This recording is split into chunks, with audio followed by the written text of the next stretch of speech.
Yeah. So you were one of the early adopters in remote working during, was it before COVID or No, it was during? we had a couple of programmers that were working remotely before COVID, but um, that was mainly really due to um, the distance that they were away from the office, and they kind of came into the office one day a week because it Yeah. was commute was a nightmare for them. So it was fine. We just supported there, but otherwise everybody was in the studio.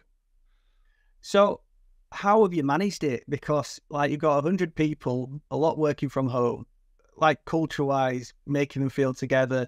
And additional to that, when you're interviewing someone, how are you measuring their suitability based on the team you've already got? Yeah, it's we the number of meetings we had about this when COVID happened. I can imagine. We really what we did when lockdown eased, we kind of just adopted hybrid. We made the decision to adopt hybrid working. We have gone down the route of we'll have fully remote people, people who can, like myself, who are kind of hybrid, who come in 2, 3, 4 days a week into the office. And then there was certainly a number of people that really wanted full time back in the office again straight away. That's what they preferred. So we supported it all. And through recruitment, we kind of tried to encourage the idea that if you were a graduate straight out of uni, it would be better for you to work in the studio than to work from home, although we would support that.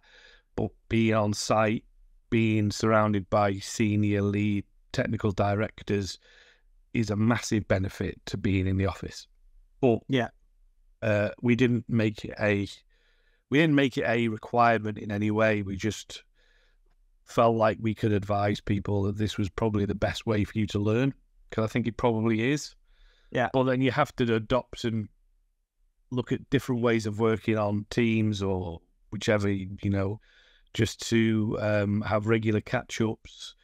Stand-ups are now all done on Teams every morning, and just having an increased amount of communication.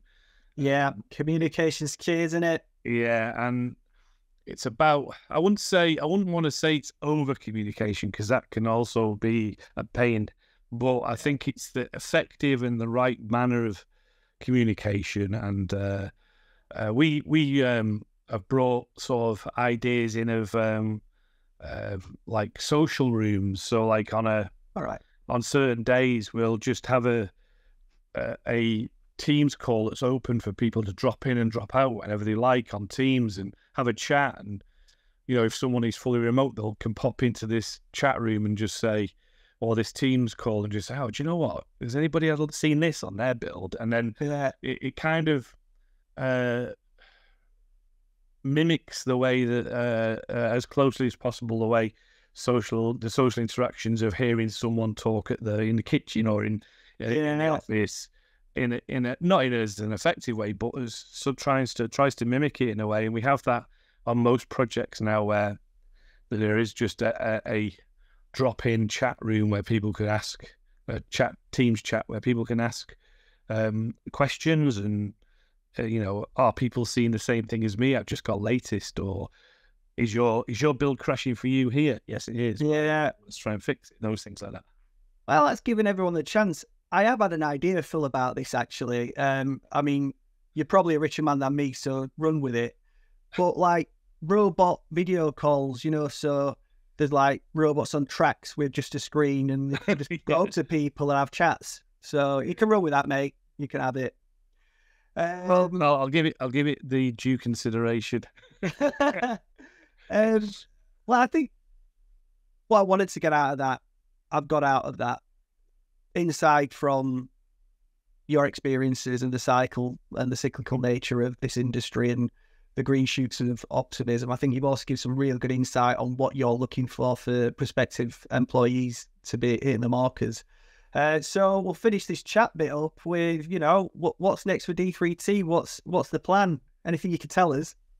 What can I tell you? Let me think.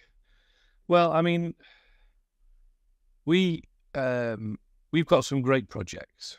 You know, some of our projects are long term. Like, you know, I can talk about the fact that we've been working with Playground now for a number of years, and you know, last year we released.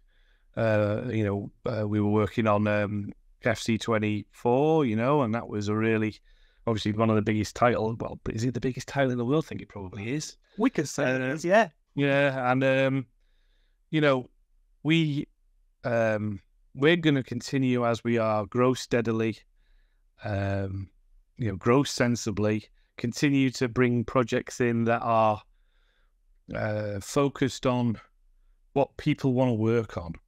You know, we always, you know, we could have easily in the past jumped to projects that were going to be extremely financially beneficial, but we've said no to because they weren't the right project for us. And I think that, from my point of view, is one of the strongest values that d3t has, is that we choose projects on what we think people will enjoy working on and not necessarily what's financially beneficial to us. So and that's leadership, isn't it, Phil? Well, yeah. That's key decision making, leadership, and you know, that's what this industry needs a bit more of.